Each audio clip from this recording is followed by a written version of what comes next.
Welcome to the April 2023 edition of the 4th Division's second Saturday Layout Tour Zoom. Today we're having a memorial to the great Brian Ellerby, who was a Seattle area model railroader. We have one of his good friends, Bill Adkins, who now lives in Bend, Oregon, here to give us a slideshow of some of Brian's accomplishments, as well as some comparisons between the prototypes that he modeled and his models. Go ahead, Bill. Thank you. My name's Bill Adkins. Nighthawk is a module that was built by Brian Ellerby for his own layout in Kirkland, Washington. After Brian unfortunately passed away far too early, BBL acquired Nighthawk, and subsequently Aaron Spahn did, and now it's in the possession of Rick Neat.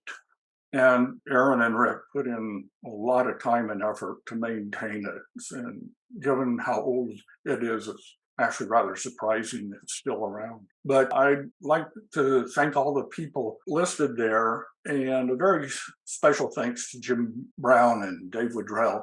So with this said, this is more about Brian than it is the module, but we'll get started. This is Brian, who's probably one of the most inventive model railroaders I've ever met.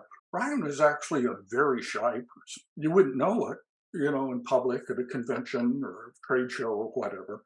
He was very proud of his accomplishments, but he didn't necessarily enjoy drawing attention to himself otherwise.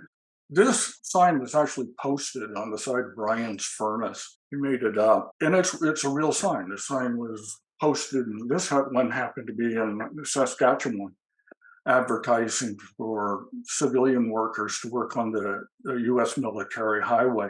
And it was very significant because we'll see in Brian's layout why he did it this way. Now, Brian's Copper River in Yukon was modeled for Alaska, but the town of Nighthawk was actually inspired by a real town. It was called Burke, Idaho. This is where it's located, up in the panhandle of Idaho. The town of Burke had two railroads run through it, Union Pacific and the Northern Pacific. It had one major street. It had a creek, Canyon Creek, and at the narrowest point, all of that was contained in an area of 400 feet wide between mountain ranges. About a $1.3 trillion came out of the Coeur d'Alene mining district. Don't know how much actually came out of Burke, but it wasn't chump change, that's for sure. There's a list of the primary mines that went up to between Wallace and Burke, but there were a lot of others. There's just a few, but it was, we're talking 7 miles from Wallace up to Burke. And on the way up, you pass these little towns, or what may have been towns at one time. And, there's a bunch of them. There was Webb, Black Bear, Yellow Dog, Frisco, Cornwall, Jim, and a few others before you got to Burke. And I swear, going up one direction, the same group of buildings was called Yellow Dog. Coming down the other way, it was called Black Bear. Now, I don't know if that's just Idaho's sense of humor or what. One of the focal points we're going to talk about is Wallace, Idaho. And it's right off of I-90. And just if you get up in that area, it's beautiful anyway, but take the time to walk around Wallace. It has several mining and railroad museums, including the original Northern Pacific Depot, which is gorgeous. The other thing that's interesting in Wallace, up until late 1980s, they still had an active bordello, which is now a museum. If you know it before it became a museum, well, that's your story to tell. But it's kind of interesting, kind of a typical mining town.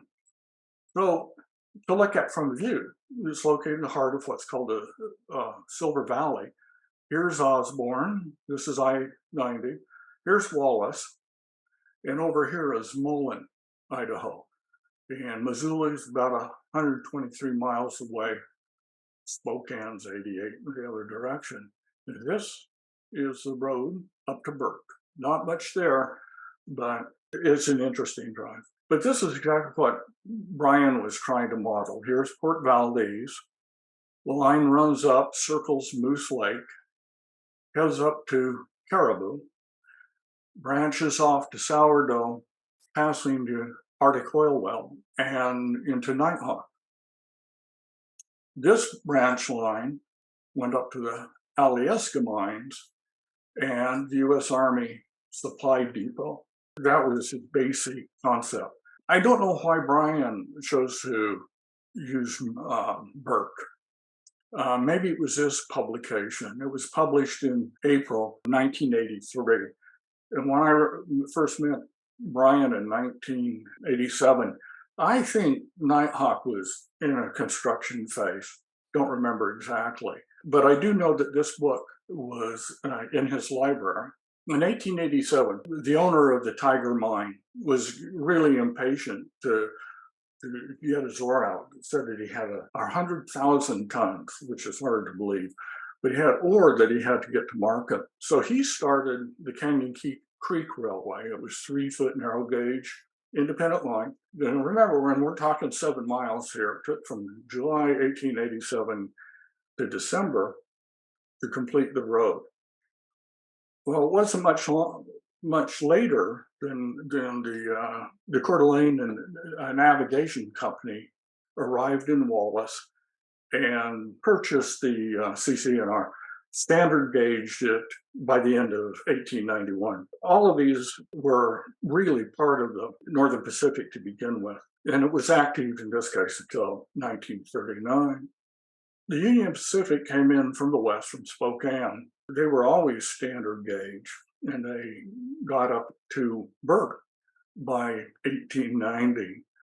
They merged into the ORWN Navigation Company and finally became Union Pacific in 1938. The branch line up to Burke was abandoned in 1985. Now, there's a bunch of stories that you come across some of the documentation. I'll let you take a look, read them. I won't bother by reading them out loud. But the one I like is the one about Canyon Creek. We're talking 7 miles, 3 miles short of Burke on a one-way trip, which costs 50 cents. There was this little town in Jim, but this is my kind of railroad. We stopped for a drink. And usually it took a half hour, mainly because they were picking up from other mines and mills along the way. So why don't we take a look? This is one of the earliest photographs I found of Burke, Idaho. It was out of a collection at the University of Idaho, which is worth Googling. And it was a male-female team. I don't know if they were married at the time or not, but there's a plethora of photographs. In the photograph, you're looking down canyon. You're looking down towards Wallace, and there's only one railroad there. Undoubtedly, it seems that this would have to be narrow gauge. Notice that all the structures typical of mining towns in the West were all built of wood. It didn't take long for many of them to burn down. This was the first OR&N depot, Union Pacific Depot, in Burke. Just take a look at that, kind of keep this structure in the back of your head. I really like the photo. Here's the scale, here's hand, heart, dog, and all that. Sign says Burke. Portland's 486 miles west. Burke is 0 miles, end of the branch line. Now we're going to turn around and look the other way. We're going to look up canyon, and you can see the 2 sets of tracks, both standard gauge by now. And then this structure up here. I mentioned about the first railroad being built by the owner of the Tiger Pullman mill. And so keep your eye on this. This was the Tiger Pullman. This is up at the other end of the street. Our previous photo, we were down here in the town of Burke. This is looking down canyon towards Wallace. I think I count 4 tracks, maybe 5. But you can see just how tight and crowded Burke was. Here's another view down in the street. This track is Union Pacific. This track is Northern Pacific. There's a story told that if people parked on the street, that they'd leave keys in their car and count on either a member of the crew moving the car or a fellow citizen.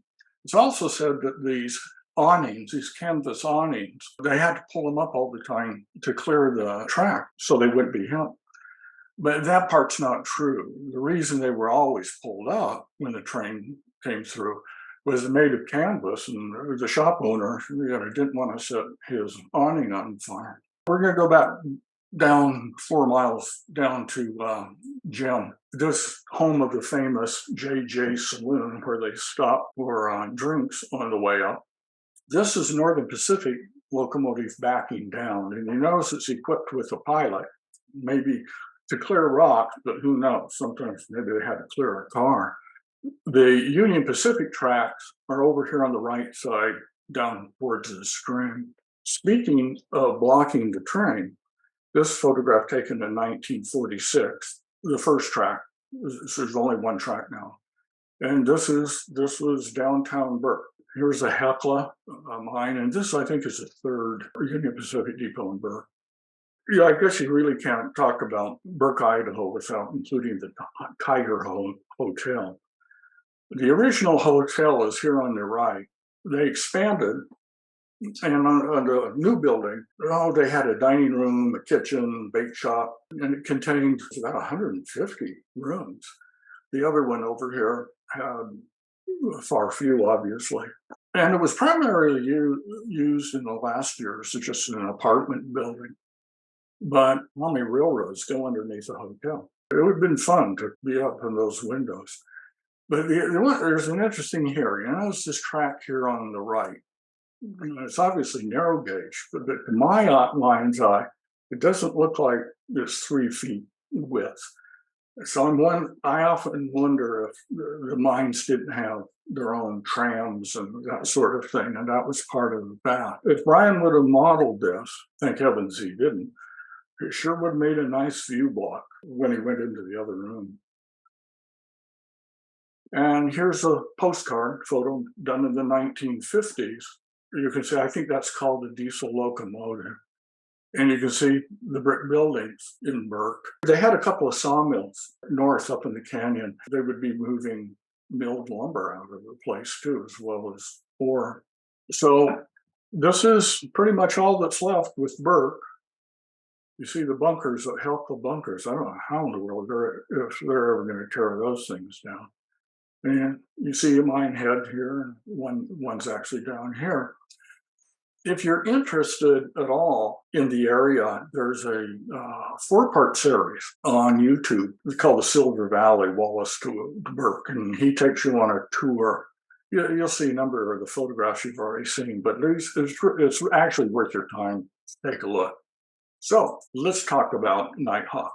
It was really a collaboration of skills and an effort of many. And it's really an understatement. Let's take a walk.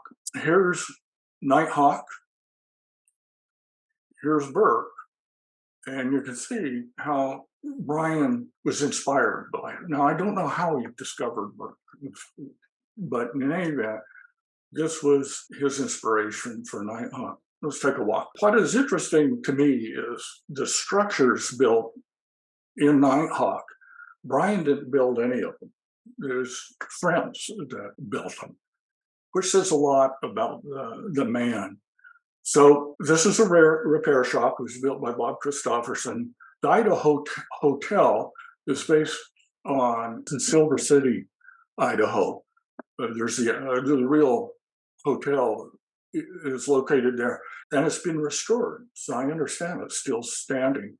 Down here is Swanberg's Supply, built by Tom Beaton, named after a very good friend of Brian's back in the 60s by the name of Gus Strongberg. Bob Christopherson did the other building down here, the welding shop.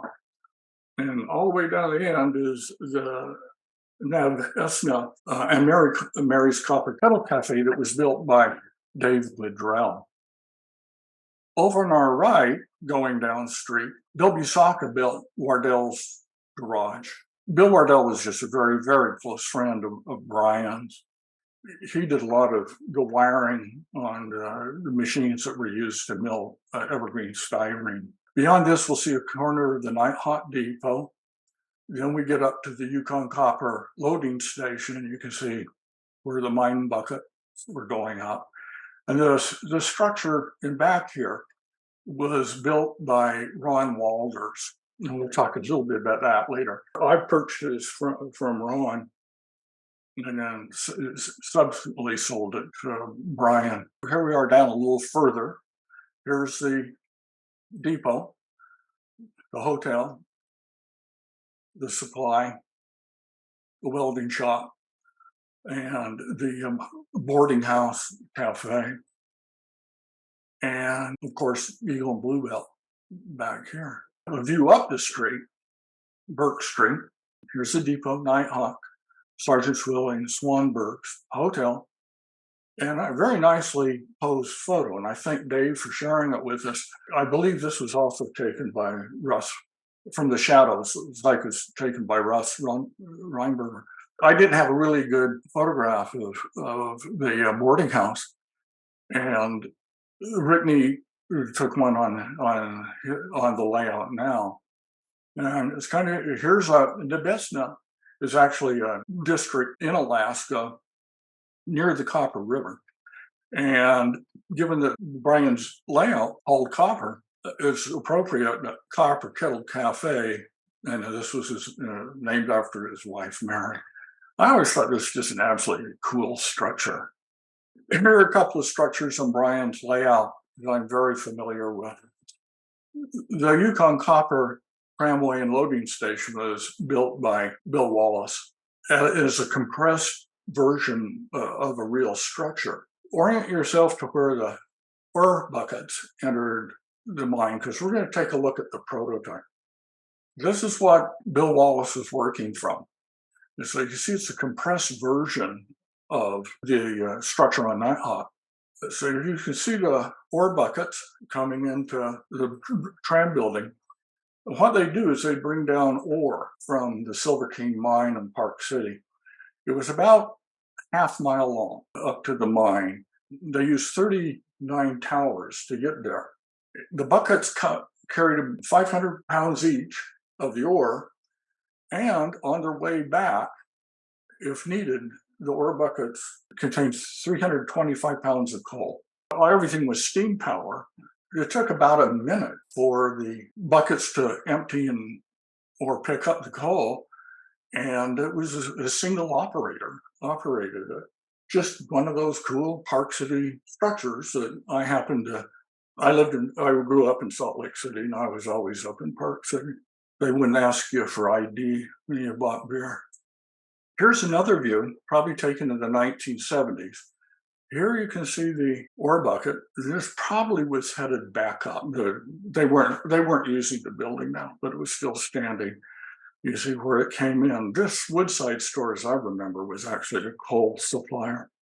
Fortunately, in the early 1970s, it was essentially put on historic site. And these were from Library of Congress. And we'll look up at a couple of views of it. But to orient yourself, here's a tram platform headed up to the mine. And here's the other view, and you can see how it's coming in at an angle. Here's a cross section. Now we're looking on a flip view. So here's where the buckets came came around. This was the coal chute. So if they had coal going up, they'd empty it here and take it up to the fourth floor. Here is where the ore was usually moved out. You notice there was a big scale house underneath it. Here's a top view down. So essentially what was happening is ore would come down here, empty, go around the bowl wheel, pick up coal if it was needed, and head back up to the mine. If anybody wanted to make a model with it, I'm pretty sure you'd keep Mount Albert stripwood in supply for a while. But you'd be hard pressed to go up and see the building now. And this is why. In 1981, there was a Beach Boys concert up there. And two 20-year-old guys and a 30-year-old guy decided that they were going to climb into the building to warm up. It was a cold July night. So they go in and they bed down, but to keep warm, they build a fire. And this was the result. There were some passenger cars for a proposed ski train that were nearby, and it was so hot that the windows in these passenger cars actually melted. So that was that. The building's gone. Another favorite building of mine was the Eagle and Bluebell loading ore bins. Some people said that Brian built it. He did not. Ron Walters built it and did a pretty good job, frankly. Ron Walters is just a prolific builder. So he went down to the site, measured it, made plans, and it took him 2 months to complete the model after he got the plans. He was an amazing modeler. This is a prototype. This is near Eureka, Utah. It was in the Tintic mining district. And this is the real deal. Now, part of it has already collapsed. There's more bins further down. The mine was out here, and things were just trammed in and emptied. But I was fortunate enough when I was a kid to go up when you could get to it. You could walk all over that place and nobody would know, but pick up all sorts of things. If you have any interest at all, this is from a narrow gauge Gazette, won the Gazette Award in 1984, and it was featured in May of 1995. Here you can see what it was built on. This is one of those 18-inch cardboard tubes they used to pour a foundation on, and Ron built it on top of all of that. I purchased it from Ron, and then Brian saw it. He purchased it from me, and found a new home up at Brian's. And I don't know about you guys, but this hobby, once in a while you have seller's remorse. Yeah, I did, but I found a darn good home. So that's probably as much about Burke. I hope other people have things to contribute to. But this is just memories. This is one of the really fun photos. And it was by Ross Reinberg. Jim Brown forwarded it to me. There was a number of outtakes from that article that weren't included in the magazine. And they were sent to Brian, and I think he forwarded them to a bunch of us. The interesting is, just the use of shadow in his photography. Wasn't that long after this was published, the article was published, Brian went out and bought professional photo gear, hoping that he could achieve the same effect. This is how I saw Brian. I was fortunate enough to go to a couple of trade conventions with him, and he was always busy. Here's the styrene book that was produced. Really is still a incredibly good reference. This was the 2001 narrow gauge convention. This was Brian. It was interesting because all you had to do was just walk up and ask him what he's doing, and he'd engage in a conversation. But he always was more interested in what you were doing in the hobby than what he was doing in the hobby. So, just a great guy, obviously. At the time we went down to see the Eagle and Bluebell, I thought a couple of the guys I was with would be interested in going down. So the photo shows Brian, supervisor. I'm sifting dirt. Bill Wallace is behind me, and Jim Brown was taking the photo. Now, I believe Dave Woodrell was there. Is that right, Dave? Okay. So he's not pictured in this. And rumor has it that you brought along a wedge and you were out practicing chip shots, or any truth to that story? Well, if there is, it didn't help. Well said. Here's another photo. There's a lot going on in here. This is a concentrate car Brian built. These are refrigerator doors for unloading and hatches on top. And that was really based on the Southern Pacific narrow gauge cars. Here's an Arctic oil tank. You didn't know where Arctic oil came from. But I'm going to draw your mind up to this. I did this car for Brian, painted and lettered it. And I've often been asked why there was this cut down, why we put in that cut down and trimmed it with styrene. And Brian, he was thinking way ahead, always thought of everything. And you'll notice that actually this notch of the car matches these work cars. And he did that on intentionally because at one time he was thinking of actually having a working loading facility. These were two of them. I think everybody knows that he just had a passion for ore cars. And I know he had at least 8 designs that he prototyped, and probably even more. But these cars, which I've just called 400 series cars or K series war cars. One night I was up at a work session as I was leaving. Brian asked me if I'd paint some rolling stock for him. And he proceeded to hand me, I believe there were 20 in total that I did. And so I went home, spent the next 2-3 weeks in about 2.5 bottles of local grimy black painting these cars.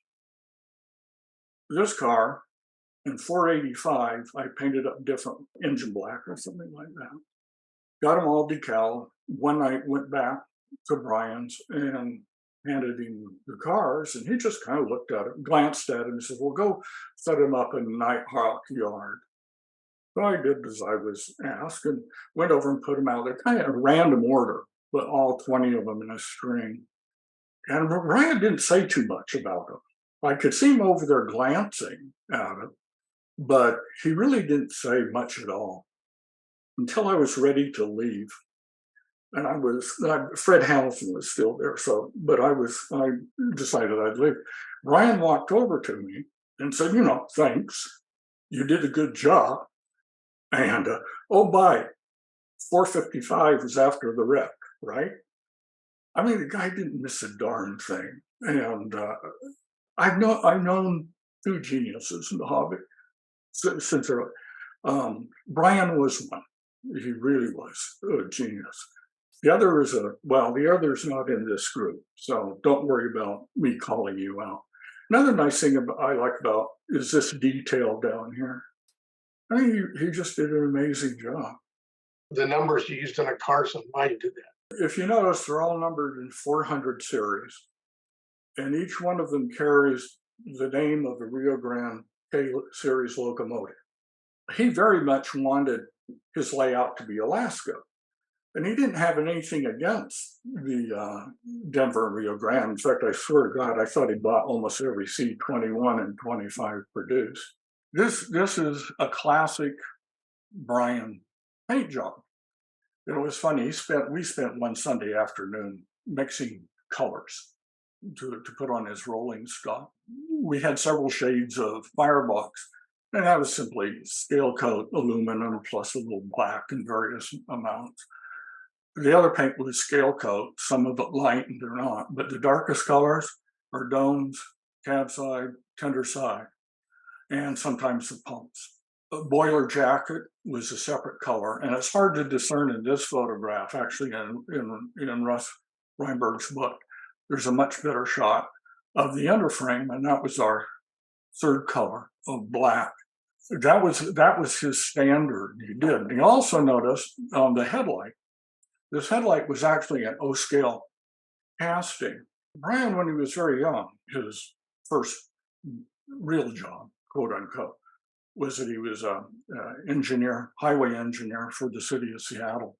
This, later on, after he started Evergreen Styrene, he really got into this idea of trying to make his locomotives look unique, different. So here's an O-scale casting of the headlight lens on it, 3 colors of black, believe it or not. Yeah, I like this photo. Here we have a retaining wall up here, but the grain that shows up down in here.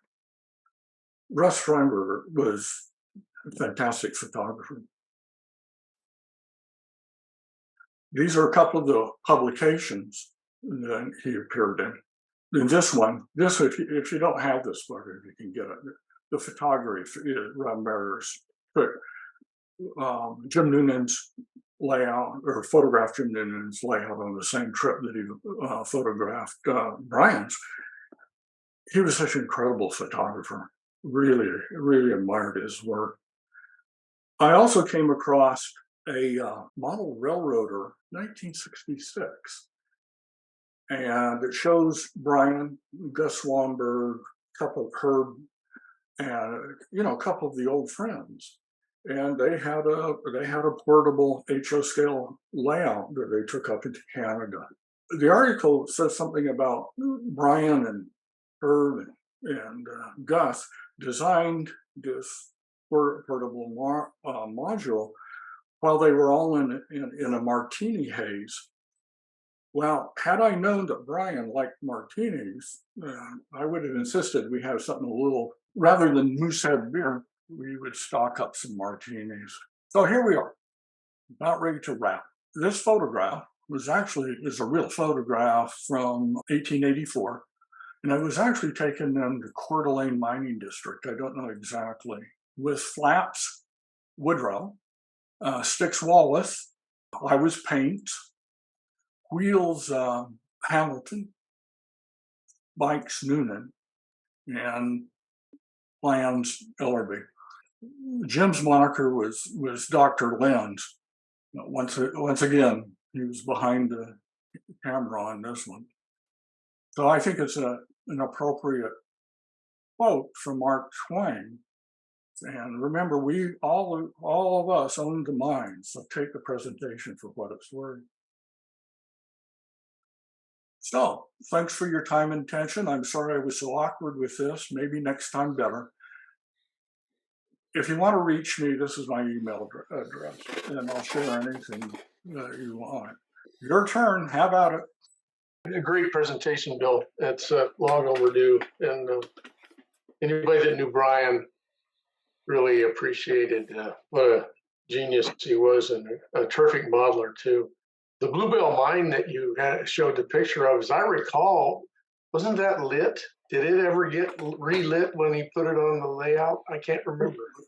Yeah, it actually had lights on it. Nobody discovered them. There's also there was a bunch of signs under the building that you could only see if you looked around from the back, like a Utah Oil sign and things like that Ron put on it.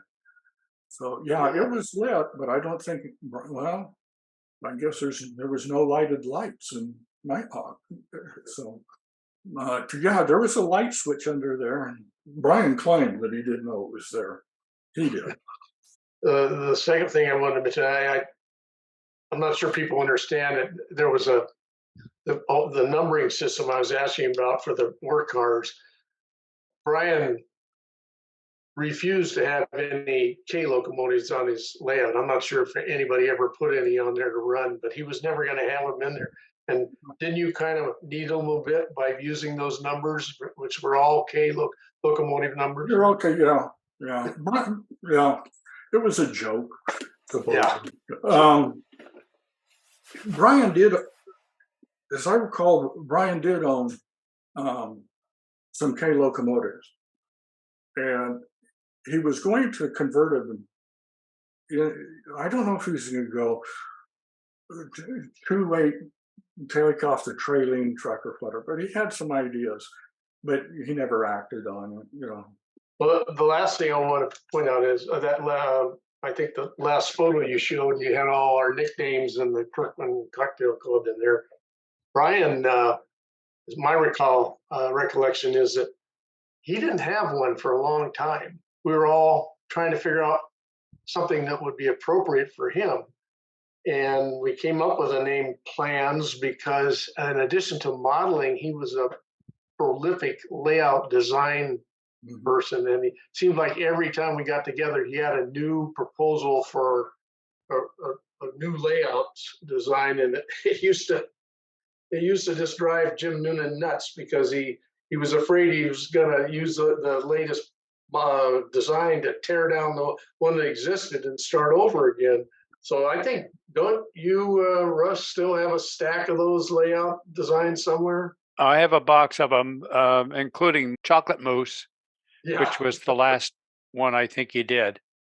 They're all named after Mises, and that was a favorite theme of his, was the moose. We were not sure he would go for the nickname, but I think he liked it right away because he never complained.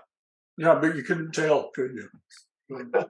One of the things always impressed me about Brian was his graphics.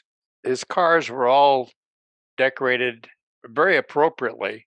They look like a legitimate railroad, but this is one of the favorite ones I've got, the Copper River Reefer. Now, one of the things I've done over the years was when we go to conventions, I'd take either this car or another one I'll show you in a second, or put it on these other guys' layouts and take pictures of it.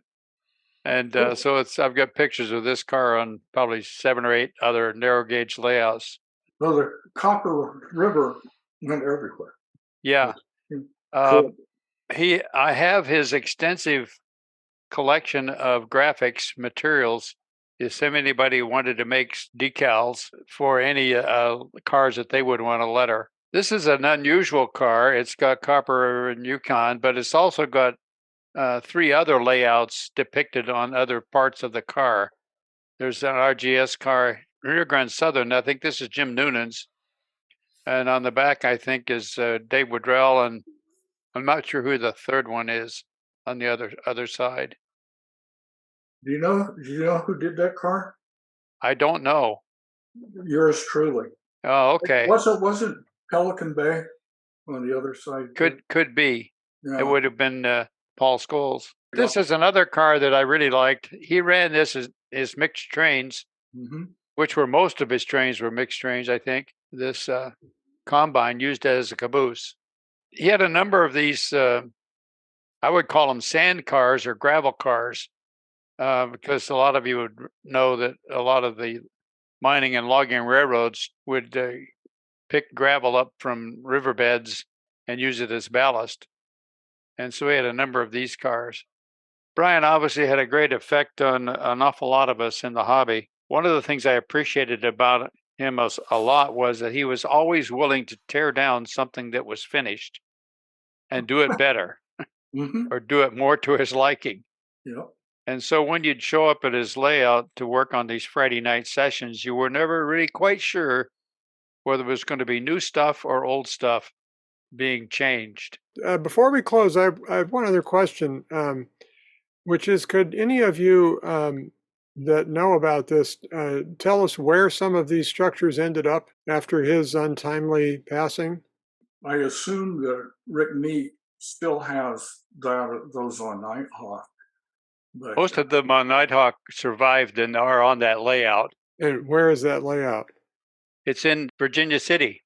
I think also didn't at least some portion of the final layout, didn't Paul Vaughn take some of it and have it down his? Yeah, Paul Vaughn got several pieces. I've got a really extensive collection of photographs shot during the layouts, 2 different iterations, and then some from the demolition that we did. Yeah, Steve DiPolo also got part of the layout. Yeah, Steve. Yes, he got part of the waterfront at Port Valdez and a number of the big mill buildings. Yeah, I wondered about that when I saw Steve's layout. I thought, this looks strangely familiar. Now, now you've explained it. Yeah. Dave reminded me of talking about plans as Brian's handle. One day he was down at our house or my house. Or no, I guess it was at a Friday night dinner. He pulls out they were blueprints. He pulled out these plans and sketched in the corner was the eagle and bluebill. And it was kind of a very subtle way of saying, yeah, I could use that.